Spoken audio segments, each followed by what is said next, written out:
Hello friends, welcome to digital learning. आज हम देखेंगे कि डेटा वैलिडेशन क्या होता है, जो कि ये आप चाहे कोई भी प्रोफेशन में हो, एक्सेल आपको मालूम होगा कि बहुत यूज़फुल चीज़ है और उसमें डेटा वैलिडेशन का बहुत बड़ा रोल रहता है। डेटा वैलिडेशन के नाम से हमें पता चल रहा है कि कोई भी डेटा जो हम एक पर्टिकुलर सेल में इनपुट कर रहे हैं या कुछ उसमें वैल्यू पुट कर रहे हैं, तो वो वैलिडेट करेगा कि वेदर इट इज़ करेक्ट और इनकरेक्ट, वेदर टू स्टॉप और whether to let it enter. ठीक है, डेटा वैलिडेशन होता क्या है? डेटा वैलिडेशन बेसिकली एक कॉमन फीचर है जो कि एक्सेल में, गूगल शीट में, डेटाबेस या अदर फॉर्म्स में पाया जाता है, जो कि ये रेगुलर चेक करता है एक प्री डिफाइंड रूल जो हम डिफाइन करते हैं एक्सेल में, उसके अगेंस्ट कि वो वैल्यू उसके हिसाब से इनपुट हो रही है, बैठाया जा रहा है उस सेल में वो उस हिसाब से वो वैल्यू या नहीं। अगर उस हिसाब से नहीं बैठाया जा रहा तो क्या तो वो उसे बैठाने नहीं देता, क्या तो वो स्टॉप कर देता है, और नहीं तो वो वार्निंग देता है कि आप जो कर रहे हो उसे आप चेक कीजिए, which is something wrong, I mean something wrong is there, so you have to check the data. तो उस तरह से आपको डेटा वैलिडेट करके वो जो वैल्यू है उस पर्टिकुलर सेल में वो इनपुट करने देता है। मेरे पास थोड़ा सा एक्सेल का ओल्डर वर्जन है, तो इसमें क्या है, डेटा वैलिडेशन का अगर आप देखें तो यहाँ पर डेटा टैब में, यहाँ पर जो डेटा टैब है, डेटा टैब में मेरे पास डेटा वैलिडेशन का पूरा टैब दिखा रहा है जिसका नाम ही है डेटा वैलिडेशन। लेकिन अगर आप ऑफिस 365 या लेटेस्ट वर्जन में जाएंगे, उसमें डेटा वैलिडेशन लिखा नहीं रहेगा, उसमें केवल ये सिंबल रहेगा, ओनली दिस, ये फर्स्ट पार्ट। तो वो डेटा वैलिडेशन का सिंबल है ना।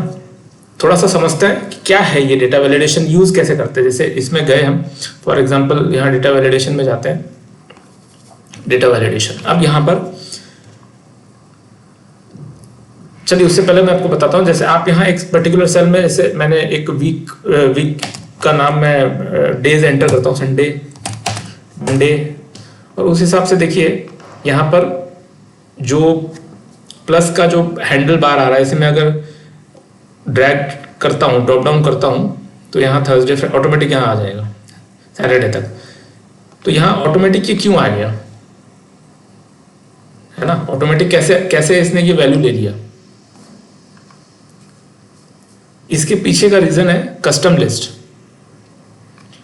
कस्टम लिस्ट क्या होता है, अब इसमें हम कस्टम लिस्ट भी कवर करेंगे, है ना। कस्टम लिस्ट मतलब एक प्री डिफाइंड लिस्ट जो आप मतलब उसमें आप जो नाम देंगे या नंबर्स या वैल्यूज जो भी देंगे, उसके हिसाब से वो वैल्यूज ऑटोमेटिक प्री डिफाइंड है तो वो ले लेगा, ठीक है ना।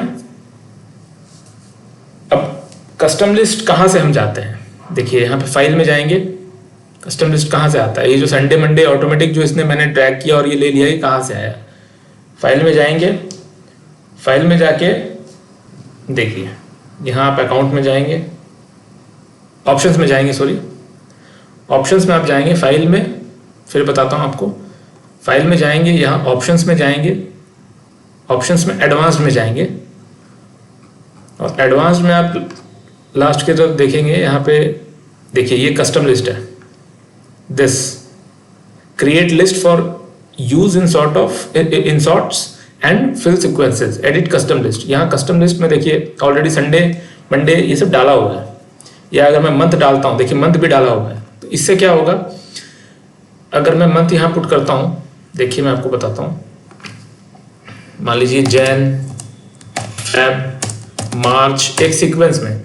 तो अब जब मैं इसे यहाँ पर ऑटोफिल, ये जो हैंडल बार है प्लस का, इसे जब मैं ड्रैग डाउन करूँगा ये ऑटोमेटिक ले लेगा, मार्च, अप्रैल, मई, जून, जुलाई, अगस्त, सितंबर, अक्टूबर, नवंबर, दिसंबर, ये ऑटोमेटिक ले लिया। यहाँ मुझे पुटअप वैल्यूज पुट करने की जरूरत नहीं पड़ी। तो this is called custom list, मतलब आप अपने हिसाब से एक प्री डिफाइंड वैल्यू यहाँ पर सेट कर सकते हैं। फाइल में जाना है, ठीक है, यहाँ पर एडवांस्ड में जाना है, एडवांस्ड में एकदम लास्ट की तरफ आप देखेंगे एडिट कस्टम लिस्ट। अब अगर मुझे अपना कुछ वैल्यूज बनाना है, कुछ प्री डिफाइंड रखना है जो मेरे रेगुलर काम में यूज होता है, कुछ वैल्यूज या कुछ ऐसा नाम है या जो भी है, मान लीजिए मैं फॉर एग्जांपल ए बी, ठीक है, सी डी EFGHI कर देता हूँ, तो ये, और यहाँ न्यू लिस्ट करके मैं यहाँ ऐड कर देता हूँ, तो आई तक आ गया। ठीक है, ओके कर देता हूँ। फॉर एग्जांपल जैसे ABC मैंने लिख दिया। अब अगर इसे मैं ड्रैग करता हूँ ABCDEFGHI, आई तक मैंने कस्टम लिस्ट बनाया था, डेटा को डिफाइन किया था, तो आई तक ले लेगा। अब अगर मैं इसके बाद और ड्रैग करता हूँ तो वापस ए से वैल्यू ले लेगा, है ना। तो आई तक मैंने डाला तो आई तक ये वैल्यू ऑटोमेटिक ले लिया। तो इस तरह से आप अपना कस्टम लिस्ट, यानी कि अपने हिसाब से आप लिस्ट बना सकते हैं प्री डिफाइंड, ताकि आपका टाइम सेव हो। आप एक या दो या तीन वैल्यू डालेंगे और आप उसे ड्रैग डाउन करेंगे तो ऑटोमेटिक सारे वैल्यूज वो ले लेगा। तो कस्टम लिस्ट आपने देख लिया, which is a part of data validation. अब यहाँ पर जैसे मान लीजिए मुझे कोई मोबाइल नंबर एंटर करना है, फॉर एग्जांपल मैं कोई डेटा बना रहा हूँ, उसमें मैंने किसी को दिया कि भैया जाओ ये डेटा में मोबाइल नंबर एंटर करो, लेकिन इसमें एक कंडीशन है कि मोबाइल नंबर ध्यान से एंटर करना कि 10 डिजिट का ही एंटर हो, उससे ना ही कम हो ना ही ज्यादा हो। तो डेटा वैलिडेशन हमें ये भी एक फैसिलिटी एक प्रोवाइड करता है, एक बेनिफिट प्रोवाइड करता है कि जो डेटा आप इनपुट करवा रहे हैं या कर रहे हैं उसमें हम रूल्स लगा सकते हैं, और रूल्स के हिसाब से जो डेटा इनपुट होगा वो एकदम क्लियर होगा, एरर फ्री होगा, उसमें एरर की गुंजाइश नहीं रहेगी, क्योंकि रूल्स उसमें ऑलरेडी इंप्लीमेंटेड होगा। फॉर एग्जांपल मोबाइल नंबर, जैसे एक मैं आपको एग्जांपल के लिए बता रहा हूँ, जैसे मान लीजिए 10 डिजिट का है, तो यहाँ पर मैं इस कॉलम में मुझे मोबाइल नंबर इंसर्ट करना है या करवाना है, तो मैं यहाँ पर पूरा कॉलम सेलेक्ट करूंगा। डेटा वैलिडेशन में मैं यहाँ पर, मेरे को क्या है कि 10 डिजिट से ज्यादा भी नहीं चाहिए, 10 डिजिट से कम भी नहीं चाहिए, तो यहाँ पर मैं डाल दूंगा टेक्स्ट लेंथ, यानी कि उसका लेंथ कितना होना चाहिए, बिटवीन मिनिमम 10 एंड मैक्सिमम 10। इससे ना ही ज्यादा का डिजिट वो लेगा, ना ही इससे कम का लेगा। अब मुझे इसमें एरर बिल्कुल नहीं चाहिए, तो मैं स्टॉप करवा दूंगा, है ना। टाइटल में दे दूंगा एरर, और नीचे मैं मैसेज लिख दूंगा number should be of 10 digit, या 10 डिजिट नंबर इज एक्सेप्टेबल, है ना। यहाँ ओके कर देता हूं, तो मैंने एरर अलर्ट मैसेज लगा दिया है। अब जब मैं यहाँ पर पुट करता हूं, मान लीजिए 0 0 0 3 4 5 6 7 8 9 10, देखिए मैंने 10 डिजिट पुट किया। एक मिनट, 10 नहीं हुआ क्या, 1 2 3 4 5 6 7 8 9 एंड 0, देखिए 10 डिजिट ये ले लिया। अब अगर मैं इसमें नॉट डिजिट पुट करता हूँ, फॉर एग्जांपल 9 डिजिट्स में इंसर्ट करता हूँ, 1 2 3 4 5 6 7 8 9, तो ये मुझे एंटर करने नहीं देगा, इसमें स्टॉप हो जाएगा, और इसमें मैसेज रिफ्लेक्ट करेगा कि number should be of 10 digit, जो कि मैंने इसमें मैसेज डाला था। आप अपने हिसाब से मैसेज डाल सकते हैं कि आपको क्या मैसेज रिफ्लेक्ट कराना है। तो इसमें दो चीज है, आप एंटर करने से स्टॉप भी कर सकते हैं, या फिर आप इनपुट मैसेज भी डाल सकते हैं कि अगर आप 9 डिजिट भी कर रहे हैं, मान लीजिए कम कर रहे हैं या ज्यादा कर रहे हैं, 11 डिजिट कर रहे हैं, जो भी कर रहे हैं, तो वो आपको वैल्यू इनपुट करने देगा, लेकिन वो मैसेज जरूर रिफ्लेक्ट कर देगा कि it should be of 10, number should be of 10 digit. देखिए मैं आपको बताता हूँ, number should be of 10 digit, ठीक है, ये होगा इनपुट मैसेज में। एरर अलर्ट में क्या है, वो आपको रेस्ट्रिक्ट कर देगा, स्टॉप कर देगा। सो इनपुट जो है, जो इनपुट मैसेज है, उसमें हमें रेस्ट्रिक्ट नहीं कर रहा, स्टॉप नहीं कर रहा, हमें वैल्यूज पुट करने देगा, वैल्यूज आपको डालने देगा, लेकिन आपको एक मैसेज जरूर शो कर देगा, ताकि आप कॉशन के लिए, ताकि आपको वो चीज स्ट्राइक करे, माइंड में आ जाए, है ना। तो इस तरह से ये मैंने एग्जांपल दिया आपको बिटवीन का, ठीक है। इस तरह से बाकी भी काफी सारी चीजें हैं जो आप प्रैक्टिकली करके देख सकते हैं। जो टेक्स्ट लेंथ है, मान लीजिए मोबाइल नंबर का या जो भी है वो दैट इज टू 10 डिजिट, है ना। हमारे यहाँ इंडिया में तो 10 डिजिट का ही होता है। तो बिटवीन हो गया या नॉट बिटवीन या इक्वल्स टू हो गया। आपको इक्वल्स टू अगर कोई वैल्यू में पुट करवाना है कि सब में ये वैल्यू होना चाहिए उस सेल में, या उससे ज़्यादा होना चाहिए, नॉट इक्वल्स टू या ग्रेटर देन, मुझे ग्रेटर जो भी वैल्यू है वो मोर देन मान लीजिए 4000 चाहिए या 50 चाहिए, 32 चाहिए, जो भी वॉट एवर इट इज़, ठीक है। Less than, greater than, equals to.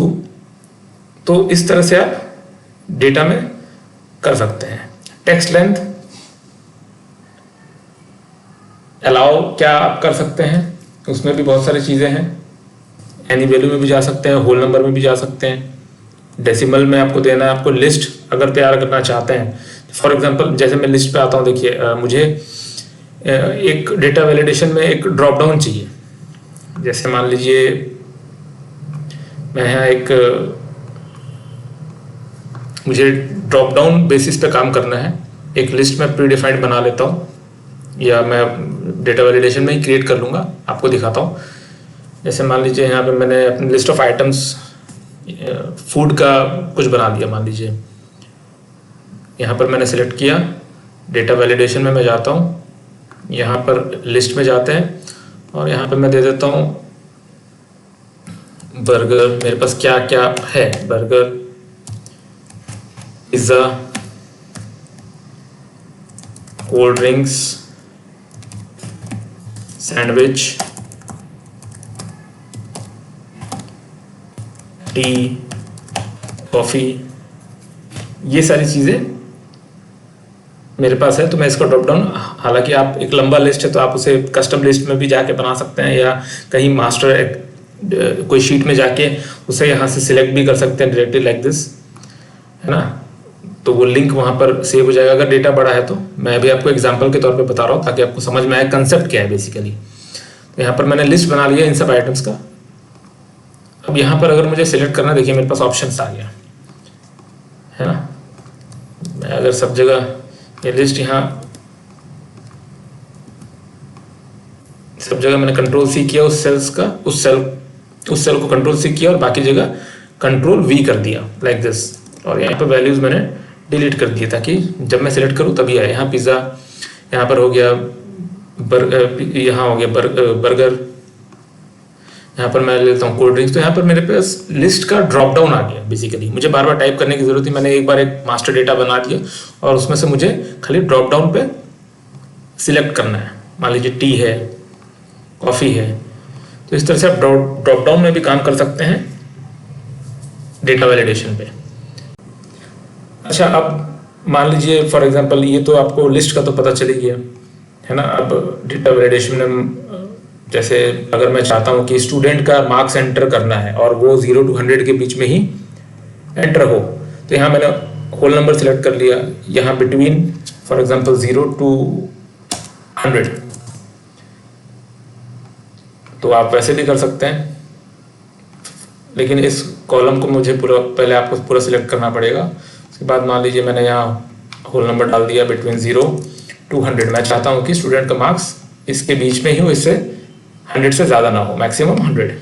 तो अब आप यहाँ 99 मान लीजिए 0 to 99 तक पहुँच गए। कभी कोई अगर 101 डालेगा तो वो नहीं लेगा, बोलेगा, मैसेज एरर देगा कि this value doesn't match the data validation restriction defined for this cell. मतलब हमने जो रूल्स इस सेल में वैल्यू इंसर्ट करने का जो रूल्स हमने एप्लीकेबल किया है वो उसके हिसाब से मैच नहीं कर रहा था, आपको डेटा एंटर ही नहीं करने देगा।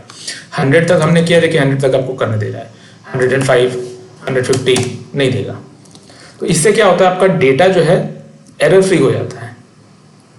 डेटा आपका एरर फ्री हो जाता है। आप जो एंट्री कर रहे हो या जो रिपोर्ट दे रहे हो that will be completely error free, उसमें गलती की कोई गुंजाइश नहीं रहती है ना। सो जेन्युइनली आपको वीडियोस अगर इंफॉर्मेटिव लग रही है कि हाँ रेगुलर आप इसे देख के कुछ सीख रहे हैं, डेफिनेटली प्लीज़ इसे सब्सक्राइब ज़रूर करें। आपको केवल और केवल 2 सेकंड लगेगा, बट वो हमारे लिए बहुत बड़ा मोटिवेशनल फैक्टर होता है ताकि हम और बेटर वर्क आपके सामने ला सके, प्रस्तुत कर सके। तो सब्सक्राइब ज़रूर कर दीजिए, केवल 2 सेकंड की बात है ना। थैंक यू सो मच, देखते रहिए।